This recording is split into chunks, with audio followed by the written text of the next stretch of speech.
नाम है गुरुड़ी और आज के इस वीडियो में हम आप लोगों को बताने वाले हैं RS. Aggarwal math class 9 chapter number 7 exercise 7C का क्वेश्चन नंबर 7, 8, 9, 10, 11 एंड 12। तो चलिए स्टार्ट करते हैं। सबसे पहले हम यहाँ पर देखेंगे क्वेश्चन नंबर 7 जिसमें है in the given figure AB is parallel to CD is parallel to EF। यानी कि यहाँ पे क्या बोल रहा है कि AB जो है वो CD के पैरेलल है और ये EF के पैरेलल है। मतलब क्या हुआ, मतलब कि AB parallel to CD parallel to EF, मतलब कि AB जो है वो EF के भी पैरेलल है, CD के भी पैरेलल है, EF आपका CD के भी पैरेलल है, AB के भी पैरेलल है और CD आपका EF के भी पैरेलल है, AB के भी पैरेलल है, तीनों एक दूसरे के पैरेलल हैं। अब क्या है, find the values of x। तो आपको सीधे सीधे x की वैल्यू फाइंड करनी है। कैसे करेंगे? सबसे पहले देखिए हम क्या लिखेंगे। अगर हम यहाँ पर देखें तो x आपका यहाँ पे है। अब ये आपकी पैरेलल लाइन है। एक काम करते हैं, हम इसको थोड़ा एक्सटेंड करते हैं। AB को अगर हम थोड़ा उधर एक्सटेंड करेंगे तो वो कुछ इस तरीके से दिखेगा, ठीक। EF को एक्सटेंड करेंगे तो वो थोड़ा इस तरीके से दिखेगा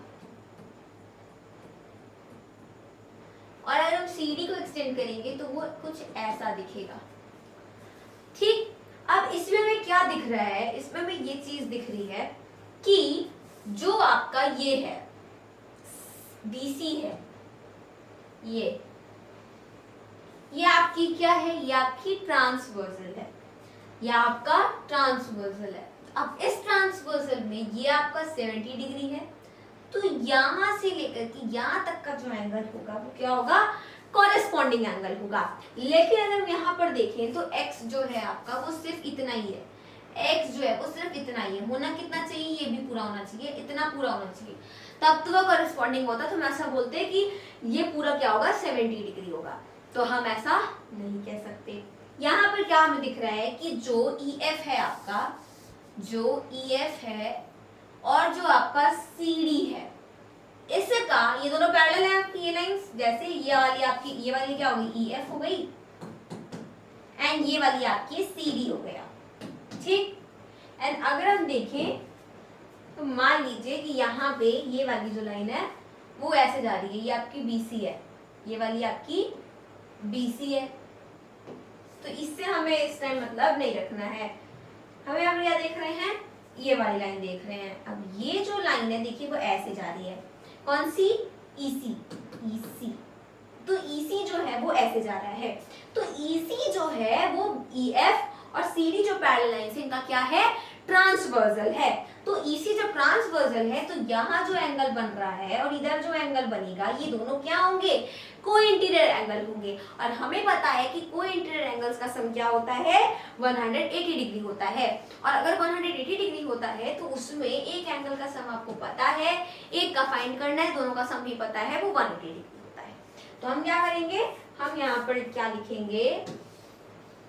हम यहाँ पर लिखेंगे एंगल ECD, यानी कि ये वाला एंगल ECD प्लस एंगल अब ये वाला जो कि है angle CEF is equals to 180 degree. ऐसा इसलिए क्योंकि ये कोइंटीरियर एंगल्स हैं, ठीक। अब यहाँ पर एंगल ECD हमें नहीं पता, हमें ये पता है जो कि 130 डिग्री है, इधर 180 आ गया। तो एंगल ECD की वैल्यू क्या आ गई? 50 डिग्री आ गई, ठीक। एंगल ECD की वैल्यू आ गई 50 डिग्री, इसकी वैल्यू आ गई 50 डिग्री। अब अगर आप देखें तो जैसा कि मैंने बताया था कि अगर आपका ये जो BC है वो क्या है? BC अगर आपका ट्रांसवर्सल है तो ये वाला और ये वाला पूरा मिला करके आपका कॉरेस्पॉन्डिंग ऑल्टरनेट इंटीरियर एंगल होगा। ये और ये दोनों मिला करके ऑल्टरनेट इंटीरियर एंगल होगा। तो अगर हम मिला करके देखें तो उसमें ये x भी आ रहा है, ये 50 भी आ रहा है। तो x प्लस 50 किसके बराबर होगा? 70 के बराबर होगा। तो हम यहाँ पर लिखेंगे एंगल ECD प्लस कौन सा angle? Angle BC E, angle B C E is equals to क्या 70 डिग्री। ऐसा इसलिए, या फिर हम 70 डिग्री डायरेक्टली लिखेंगे, हम एंगल ए बी सी भी लिख सकते हैं, एंगल ए बी सी। ऐसा इसलिए है क्योंकि ये क्या है, कॉरेस्पॉन्डिंग एंगल्स हैं, कॉरेस्पॉन्डिंग एंगल्स। तो एंगल ईसीडी कितना है 50 डिग्री है, बीसी कितना है x है, और ये आपका कितना है 70 है। तो x इज इक्वल टू क्या आ गया 20 डिग्री, और यही हमारी x की वैल्यू है। नेक्स्ट क्वेश्चन देखिए क्या है। नेक्स्ट क्वेश्चन है, in the given figure AB is parallel to CD, find the values of x, y and z। अब हमसे कह रहा है कि AB जो है वो CD के पैरेलल है, तो आपको x, y और z की वैल्यूज फाइंड करनी है। तो कैसे करेंगे, देखिए ए बी सी डी के पैरेलल है, ए बी सी डी के पैरेलल है, तो आपको एक्स वाई जेड की वैल्यू फाइंड करनी है। सबसे पहले अगर हम देखें तो इसमें आपका ई एफ क्या है, ट्रांसवर्सल है, ई एफ आपका क्या है, ट्रांसवर्सल है, ठीक।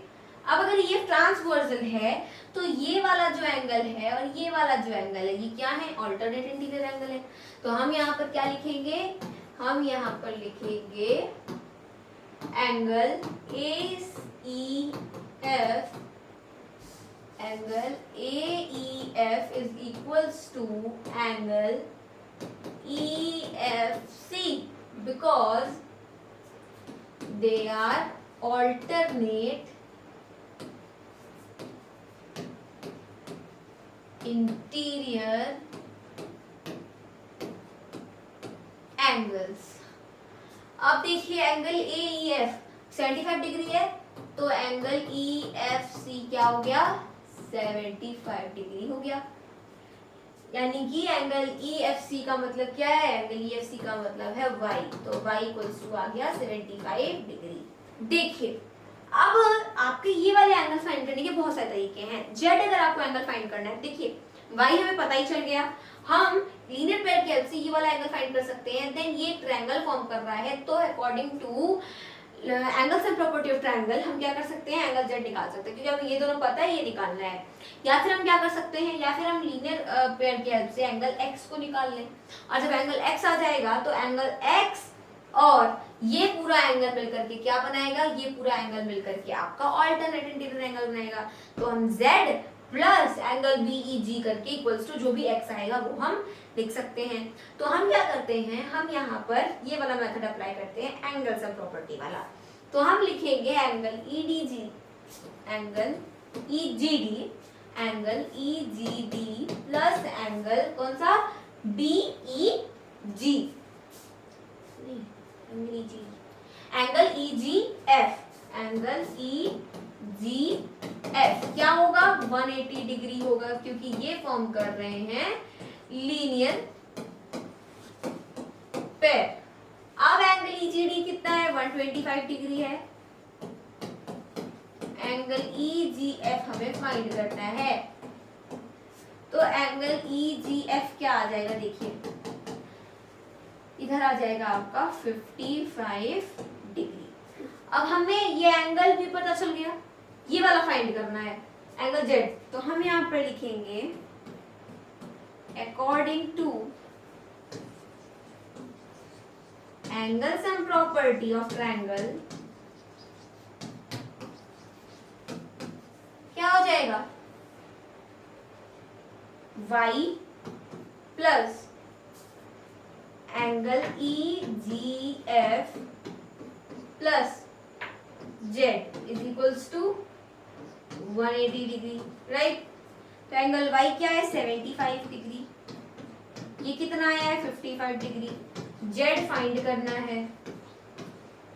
अब क्या लिखेंगे, अब देखिए यहाँ पे आपका Z है इक्वल्स टू 5 और 5 क्या हो गया 10, तो लिखेंगे 0, तो 180 माइनस 0।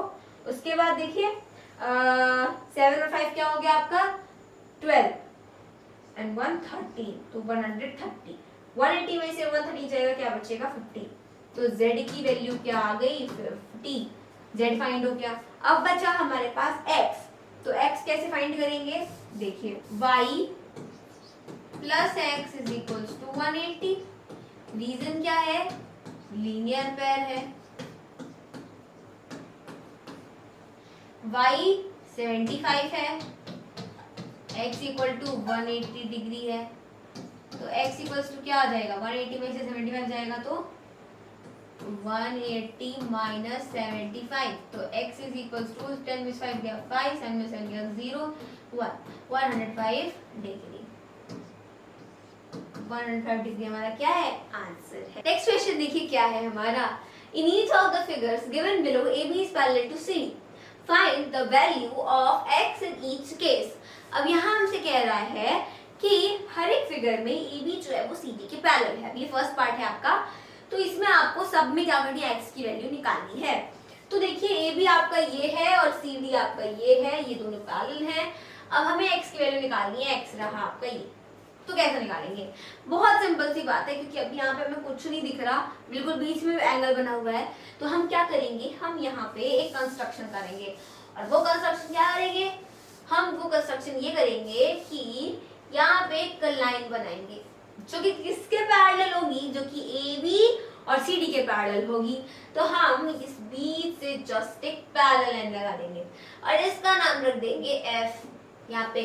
तो ये F हो गई हमारी लाइन, ठीक है, जो हमने बनाई parallel line.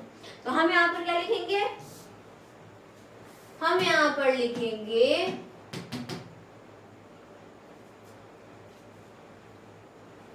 Constructing EF as a parallel line to AB and CD। Okay, अब यहाँ पर क्या लिखेंगे, सो AB is parallel to CD is parallel to EF। Next step क्या होगा, नाउ अब दिमाग लगाएंगे। देखिए अगर ये आपका पैरेलल हो गया तो ये आपकी ED क्या है, ट्रांसवर्सल है, तो ये वाला एंगल और ये वाला एंगल क्या है, अल्टरनेट इंटीरियर एंगल है। तो हम लिखेंगे angle EDC is equal to angle DEF, क्यों, because they are alternate interior angles. तो मेरा एंगल FED क्या हो जाएगा, 65 डिग्री, एंगल FEDEF लिख सकते हैं, मेरा एंगल DEF क्या हो जाएगा, 65 डिग्री हो जाएगा। उसके बाद क्या लिखेंगे, देन एंगल BEF यानी कि ये वाला, क्योंकि ये भी तो ट्रांसवर्सल है, ये भी तो ट्रांसवर्सल है, तो एंगल ये वाला जो होगा, देखिए यहाँ पे समझिए ध्यान से, अगर हम देखें तो देखिए लाइन थी, ये लाइन थी, ये ट्रांसवर्सल है, ये वाली एंगल और ये वाला एंगल क्या होंगे, अल्टरनेट इंटीरियर एंगल होंगे। तो angle BEF is equals to angle ABE। Same reason, because they are alternate interior angles। तो एंगल BEF क्या हो जाएगा, एंगल ABE कितना है, 35 डिग्री, तो मेरे पास आ गया 35 डिग्री।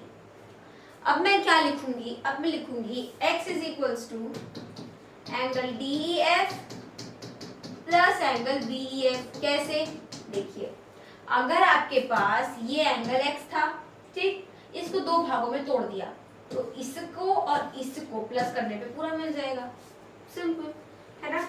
तो हम यहाँ पे x इज इक्वल्स टू लिखेंगे, DEF कितना आया 65, BEF कितना आया 35, तो x की वैल्यू क्या आ जाएगी, 100 आ जाएगी। इस पार्ट देखिए, इसमें भी हम क्या करेंगे, सेम वही करेंगे, x की वैल्यू निकालनी है, बीच से एक ट्रांसवर्सल बना दीजिए, बस यही करना है। तो इसमें ये वाला एंगल और ये वाला एंगल क्या होगा, अल्टरनेट इंटीरियर एंगल होगा, तो OP नाम दे देते हैं इसको, P, ठीक है, OP। तो OP जो है उसको हमने ट्रांसवर्सल बनाया है, तो अब यहाँ पर हम क्या लिखेंगे, अब यहाँ पर हम लिखेंगे कि OP is parallel to AB parallel to CD। तो सबसे पहले अगर हम देखेंगे तो अगर हम क्या करते हैं, अगर हम पहले इस ओडी को एज अ ट्रांसवर्सल यूज करते हैं, ओडी को किसका ट्रांसवर्सल हम यूज करते हैं, ओपी का और सीडी का, OP is parallel to CD. अब अगर हम OP is parallel to CD में ओडी को एज अ ट्रांसवर्सल यूज करते हैं तो ये वाला जो एंगल होगा और ये वाला जो एंगल होगा ये कोइंटर एंगल होंगे। तो हम यहाँ पर लिखेंगे when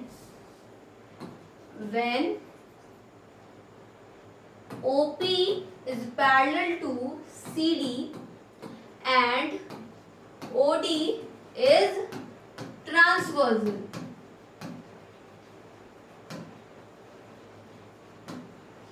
तो ये दोनों कोइंटर एंगल होंगे। तो हम लिखेंगे angle POD plus angle ODC is equal to 180 degree.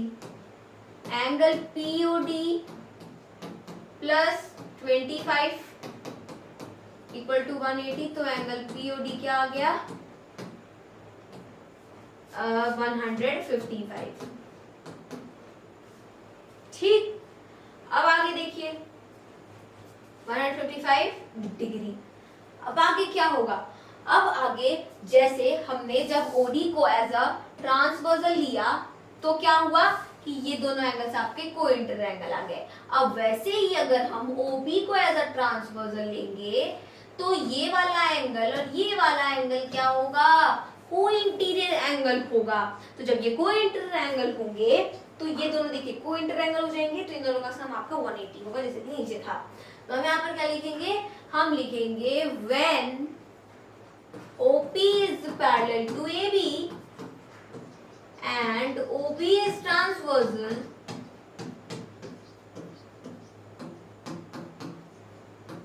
OB is transversal। ठीक, तो क्या हो जाएगा, angle BOP plus angle BOP हो गया, BOP and then angle ABO is equal to 180 degree, है ना, क्योंकि ये कोइंटीरियर एंगल है। उसके बाद क्या होगा, यहाँ पे लिख देते हैं कोइंटीरियर एंगल्स, यहाँ पर भी कोइंटीरियर एंगल्स। तो BOP तो हमें पता ही नहीं है, पर ये हमें पता है कि वो कितना है हमारा 55 डिग्री इक्वल टू 180 आ गया। एंगल BOP आपका क्या आ जाएगा, 125 डिग्री। अब x is equals to angle POD plus angle BOP, तो x is equals to 155 plus 125 क्या आ जाएगा, देखिए 5 और 5 10 को 0, कैरीज 1 5 2 7 एंड 1 8 एंड इधर आ गया 2, 280 डिग्री हमारा आंसर है। देखिए ये आपका रिफ्लेक्स एंगल था, तो 280 डिग्री हमारा करेक्ट आंसर है। नेक्स्ट पार्ट देखिए, यहाँ पर क्या है, नेक्स्ट पार्ट देखिए, इसमें भी AB CD के पैरेलल है, ये आपकी लाइन है। तो हमें क्या करना है, हमें एंगल फाइंड करना है। तो कैसे करेंगे, देखिए आपका अगर हम क्या करेंगे, अगर हम इस EC को पहले ट्रांसवर्सल लेते हैं तो ये और ये आपके कोइंटीरियर हो जाएंगे, एंड देन जब हम इस EA को ट्रांसवर्सल लेंगे तो ये और ये आपके कोइंटीरियर हो जाएंगे। Very simple. तो हम यहाँ पर EF ले लेते हैं, ठीक। उसके बाद हम यहाँ पर क्या लिखेंगे कि EF is parallel to AB parallel to CD, ठीक। then सेम वही चीज लिखेंगे when EF is parallel to CD and EC is the transversal, तब क्या होगा, तब angle FEC plus angle FEC plus angle ECD, angle ECD equal to 180 आएगा। इसलिए आएगा क्योंकि वो कोइंटीरियर एंगल्स होंगे। उसके बाद एंगल FEC हमें पता नहीं है, बट हमें एंगल ECD पता है जो कि 124 है, एंड देन एंगल FEC क्या हो जाएगा, अब देखिए 10 में से 4 गया 6, 7 में से 2 गया 5 एंड 1 में से बन जाएगा तो 0, तो मेरे पास आ गया 56 डिग्री। अब ये जो 56 डिग्री है वो एंगल कौन सा आया है, ये वाला आया है। एंड देन हम लिखेंगे when EF is parallel to AB and AE is the transversal, then angle BAE plus angle AEF is equal to 180 degree. Same reason, वो क्या है, को इंटीरियर एंगल्स हैं। अब एंगल BAE हमें पता है वो क्या है, 116 डिग्री है, और ये हमें नहीं पता, तो एंगल AEF क्या हो जाएगा, देखिए अब 180 में से 116 को माइनस करेंगे, 10 में 6 गया 4, 7 में से 1 गया 6 एंड 1 में से 1 गया 0, 64 डिग्री आ गया। अब x is equals to angle FEC plus angle AEF, तो x is equals to 56 plus 64, तो x इज इक्वल्स टू क्या आ जाएगा, देखिए 6 और 4 10 को 0 कैरीज 1, 6 5 11 एंड 1 12, तो 120 डिग्री हमारा क्या होगा, आंसर होगा। So question number 9 is solve. मिलते हैं अपने वीडियो में, तब तक के लिए मेरे सभी दोस्तों को मेरी तरफ से जय हिंद जय भारत।